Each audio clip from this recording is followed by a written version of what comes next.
ఇదే అంశానికి సంబంధించి అప్డేట్ మా ప్రతినిధి కాంతి అందిస్తారు. కాంతి, చెప్పండి, ర్యాలీలో అడ్డుకున్నారని షర్మిల అంటున్నారు, బట్ దీనిపైన పోలీస్ కమిషనర్ స్పందన ఏంటి?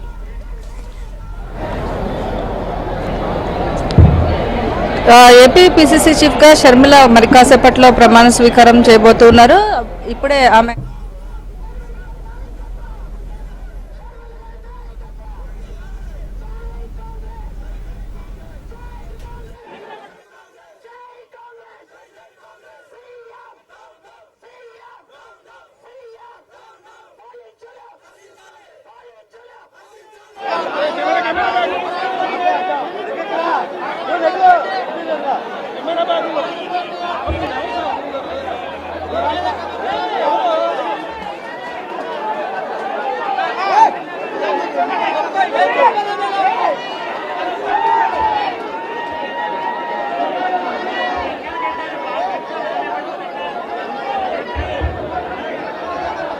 దయచేసి సన్మానాలన్న తర్వాత ఇంకా అధ్యక్ష ఉపన్యాసం ఇవ్వాలి.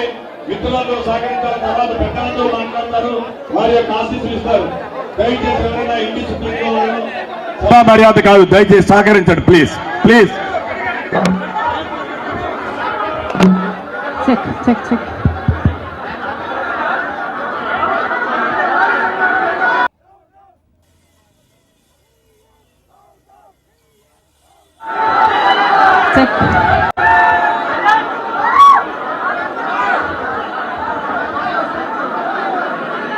రాజశేఖర రెడ్డి గారు, డాక్టర్ వైఎస్ రాజశేఖర రెడ్డి గారు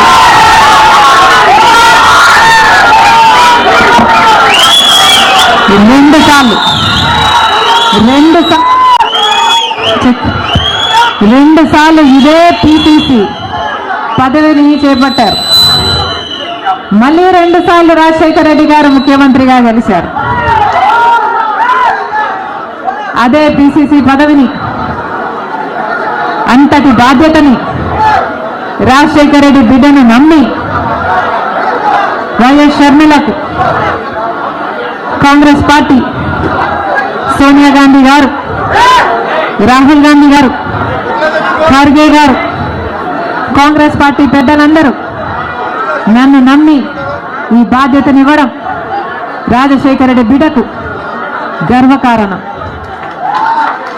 మరొక్కసారి చేతులు జోడించి ఇంత బాధ్యతను, ఇంత నమ్మకాన్ని నా మీద ఉంచినందుకు మరొక్కసారి కృతజ్ఞతలు చెప్పుకుంటుంది రాజశేఖర రెడ్డి బిడ్డ. ఆంధ్ర రాష్ట్రానికి చెందిన ఇంతమంది నాయకులు, ఆంధ్ర రాష్ట్రానికి చెందిన ఇంతమంది కాంగ్రెస్ నాయకులు, కాంగ్రెస్ నమ్మకస్తులు,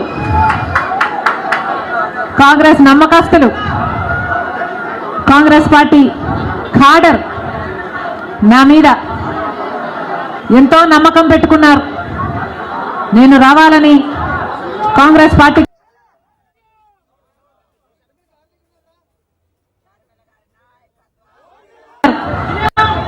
వాళ్ళందరికీ మరొకసారి రాజశేఖర రెడ్డి బిడ్డ శిరస్సు వంచి చేతులు జోడించి మనస్ఫూర్తిగా నమస్కరించుకుంటాను.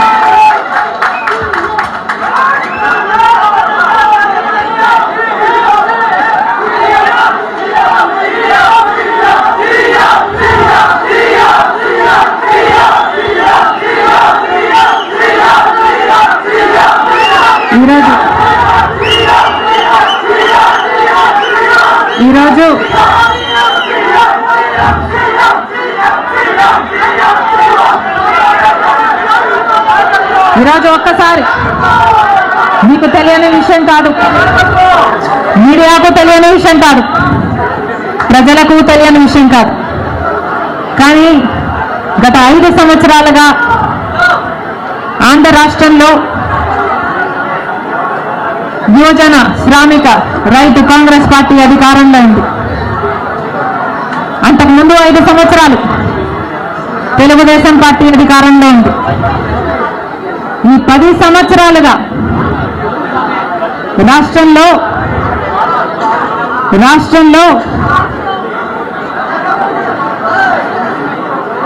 అభివృద్ధి జరిగిందా అంటే ఏమిటి సమాధానం? మన రాష్ట్రం ఏర్పడే నాటికి మన రాష్ట్రానికి ఉన్న అప్పులు 1,00,000 కోట్లు. చంద్రబాబు గారు ముఖ్యమంత్రి అయిన 5 సంవత్సరాలకి ఆయన చేసిన అప్పులు 1,00,000 కోట్లు. ఆ తర్వాత వైసీపీ ముఖ్యమంత్రి జగన్ రెడ్డి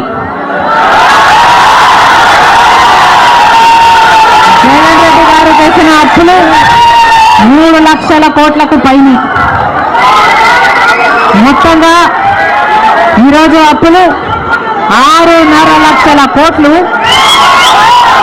రాష్ట్రానికి చెందిన అప్పులు, కార్పొరేషన్లకు చెందిన లోను చెల్లించాల్సినవన్నీ కలుపుకుంటే 10 లక్షల కోట్ల అప్పుల భారం ఆంధ్ర రాష్ట్రం మీద ఉంది. మరి ఇంత అప్పులు చేశారే, ఇన్ని డబ్బులు తెచ్చారే, మరి రాష్ట్రంలో ఏదైనా అభివృద్ధి జరిగిందా అని భూతద్దం పెట్టి చూసినా ఎక్కడా కనిపించదు. రాజధాని ఉందా? రాజధాని కట్టగలిగారా? రాజధాని కట్టడానికి డబ్బులు లేవు. కనీసం ఒక మెట్రో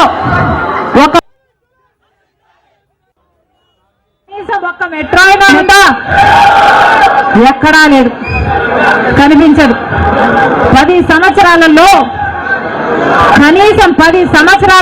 కనీసం 10 కొత్త పెద్ద పరిశ్రమలైనా వచ్చినాయా? రాలేదు. పరిశ్రమలు వస్తే మన బిడ్డలకు ఉద్యోగాలు వచ్చేవి. వచ్చినాయా మన బిడ్డలకు ఉద్యోగాలు? రాలేదు. కనీసం రోడ్లు వేసుకోవడానికి కూడా డబ్బులు లేవు ఆంధ్ర రాష్ట్రంలో. కనీసం ప్రభుత్వ ఉద్యోగస్తులకు జీతాలైనా సమయానికి ఇస్తున్నారా? దానికైనా డబ్బులున్నాయా? దానికి కూడా డబ్బులు లేవు. దేనికి డబ్బులు లేవు. అభివృద్ధి జరగలేదు, కానీ దళితుల మీద జరిగే దాడులు మాత్రం 100కు 100% పెరిగాయి. ఎక్కడ చూసినా ఇసుక మాఫియా, ఎక్కడ చూసినా లిక్కర్ మాఫియా, ఎక్కడ చూసినా మైనింగ్ మాఫియా, ఎక్కడ చూసినా దోచుకోవడం, దాచుకోవడం. ఇంతకంటే ఏం జరిగింది? 10 సంవత్సరాలైంది మన రాష్ట్రం ఏర్పడి. స్పెషల్ స్టేటస్ గురించి, స్పెషల్ స్టేటస్ వస్తే మన రాష్ట్రానికి స్పెషల్ స్టేటస్ వస్తే, ఆంధ్ర రాష్ట్రానికి స్పెషల్ స్టేటస్ వస్తే ట్యాక్స్ డిడక్షన్స్ వస్తాయి, రాయితీలు, ఇన్సెంటివ్స్ వస్తాయి, పరిశ్రమలు వస్తాయి. పరిశ్రమలు వస్తే మన బిడ్డలకు ఉద్యోగాలు వస్తాయి. కానీ 10 సంవత్సరాలైనా స్పెషల్ స్టేటస్ మాత్రం ఆంధ్ర రాష్ట్రానికి రాలేదు. రాలేదు అనడం కంటే పాలకులు తేలేకపోయారు అంటాము కరెక్ట్. ఉత్తరాఖండ్ లో స్పెషల్ స్టేటస్ వస్తే 2,000 కోట్ల పరిశ్రమల స్థాపన జరిగింది. దాంతో ఉద్యోగ అవకాశాలు 500% పెరిగాయి. హిమాచల్ ప్రదేశ్ లో స్పెషల్ స్టేటస్ వాళ్ళకి ఇస్తే 10,000 పరిశ్రమల స్థాపన జరిగాయి. మరి మనకుందా స్పెషల్ స్టేటస్? ఎందుకు లేదు స్పెషల్ స్టేటస్? ఎందుకంటే పాలకులు స్పెషల్ స్టేటస్ తేవడంలో విఫలమయ్యారు, వాళ్ళకు చేత కాలేదు కాబట్టి. కాంగ్రెస్ పార్టీ ఆ రోజు స్పెషల్ స్టేటస్ 5 సంవత్సరాల కోసం ఇవ్వాలి అంటే బీజేపీ పార్టీ ఏమంది? 10 సంవత్సరాలు ఇవ్వాలి అని ఎలక్షన్లలో ఊదరగొట్టారు. 10 సంవత్సరాలు ఇస్తాము మేము అధికారంలోకి వస్తే అని. ఇక చంద్రబాబు గారు అయితే 15 సంవత్సరాలు మాకు స్పెషల్ స్టేటస్ కావాలి అని కొట్లాడాడు. ఇదే చెప్పాడు, 15 సంవత్సరాలు స్పెషల్ స్టేటస్ కావాలి, అందుకే నేను బీజేపీ పార్టీతో పొత్తు పెట్టుకుంటున్నా అని బీజేపీ పార్టీతో పొత్తు పెట్టుకున్నాడు. వాళ్ళ మంత్రివర్గంలో కేంద్ర మంత్రులు కూడా అయ్యారు టీడీపీ నాయకులు. ముఖ్యమంత్రి అయిన తర్వాత స్పెషల్ స్టేటస్ కోసం చంద్రబాబు గారు ఎప్పుడైనా ఒక్కటైనా నిజమైన ఉద్యమం చేశారా అంటే చేయలేదు. చేయకపోక ఉద్యమం చేసే వాళ్ళ మీద కేసులు పెట్టారు, వాళ్ళను జైల్లో కూడా పెట్టాడు చంద్రబాబు గారు. ఆ సమయంలో ప్రతిపక్ష నాయకుడు జగన్ రెడ్డి గారు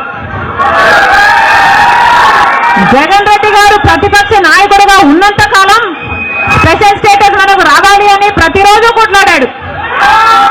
నిరాహార దీక్షలు కూడా చేశారు. ప్రతిపక్షంలో ఉండగా అవిశ్వాస తీర్మానం,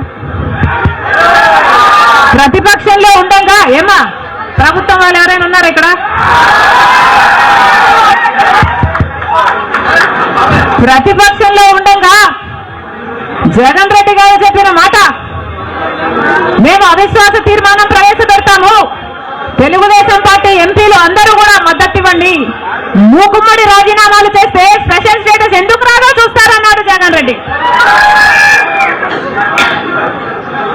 ఆఖరికి జగన్ రెడ్డి గారు ముఖ్యమంత్రి అయిన తర్వాత ఒక్కసారంటే ఒక్కసారైనా, ఒక్కటైనంటే ఒక్కటైనా నిజమైన ఉద్యమం చేశాడా స్పెషల్ స్టేటస్ కోసం? స్వలాభం కోసం రాష్ట్ర ప్రయోజనాలను తాకట్టు పెట్టింది వైసీపీ. ఈ రోజు మనకు స్పెషల్ స్టేటస్ లేదు కదా, కనీసం ఒక ప్యాకేజ్ కూడా లేదు. ఉన్న ప్రభుత్వమైనా ప్రతిపక్షమైనా ఒక్కటంటే ఒక్క నిజమైన ఉద్యమం చేసింది లేదు. ఈ రోజు మనకు స్పెషల్ స్టేటస్ లేదు అంటే ఆ పాపం ముమ్మాటికి చంద్రబాబు గారిది, ముమ్మాటికి జగన్ రెడ్డి గారిది. స్వలాభం కోసం ఇద్దరు ప్రజల ప్రయోజనాలను తాకట్టు పెట్టారు. టీడీపీ అంతే, వైసీపీ అంతే, దొందే. అమరావతి రాజధాని అమరావతి అన్నాడు చంద్రబాబు గారు.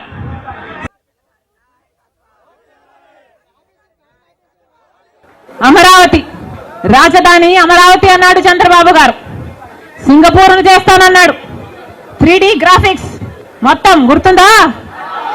3D గ్రాఫిక్స్ చూపించాడు చంద్రబాబు గారు.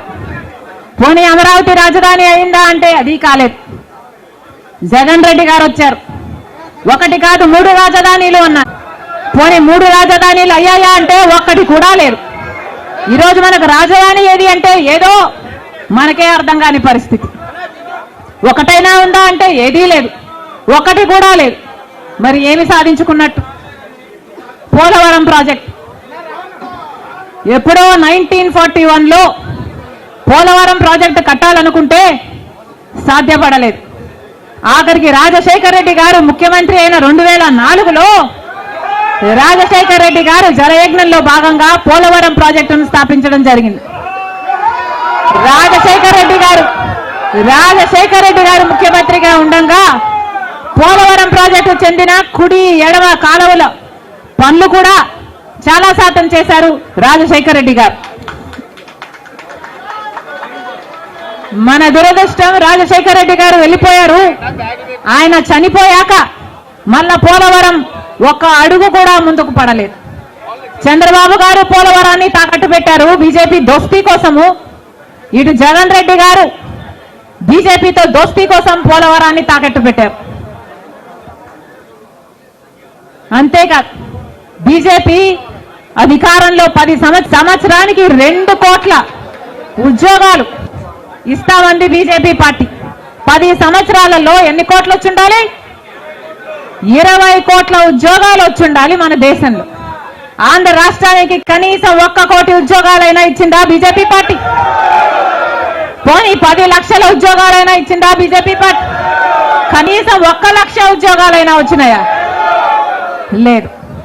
ఆంధ్ర రాష్ట్రంలో 1 లక్ష అంటే 1 లక్ష ఉద్యోగాలు కూడా ఇవ్వలేదు బీజేపీ పార్టీ.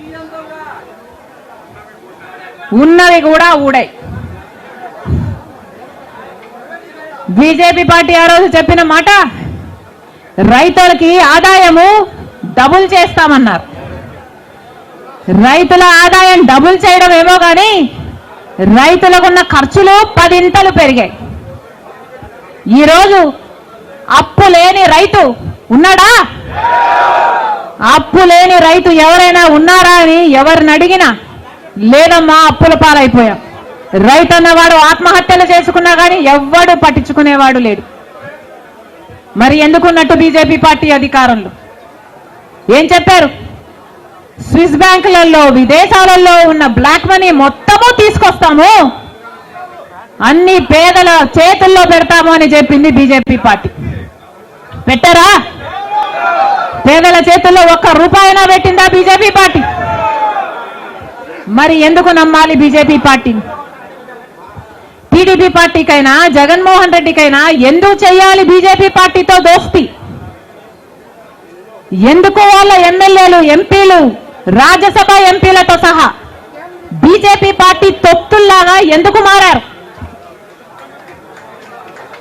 టీడీపీ పార్టీ అయినా వైసీపీ పార్టీ అయినా ఇద్దరు కలుపుకుంటే వాళ్లకు చెందిన ఎంపీలు, లోక్సభ ఎంపీలు 25 మంది, ఆంధ్ర రాష్ట్రానికి చెందిన ఎంపీలు 25 మంది, 22 మంది వైసీపీ అయితే 3 తెలుగుదేశం పార్టీ.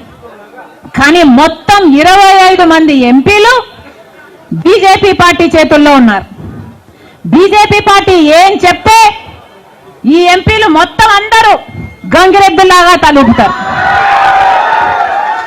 రాజ్యసభకు చెందిన 6 ఎంపీలతో సహా మొత్తం 31 ఎంపీలు ప్రజలు బీజేపీ పార్టీకి ఓటు వేయకపోయినా, తెలుగుదేశం పార్టీకి ఓటు వేసినా, వైసీపీకి ఓటు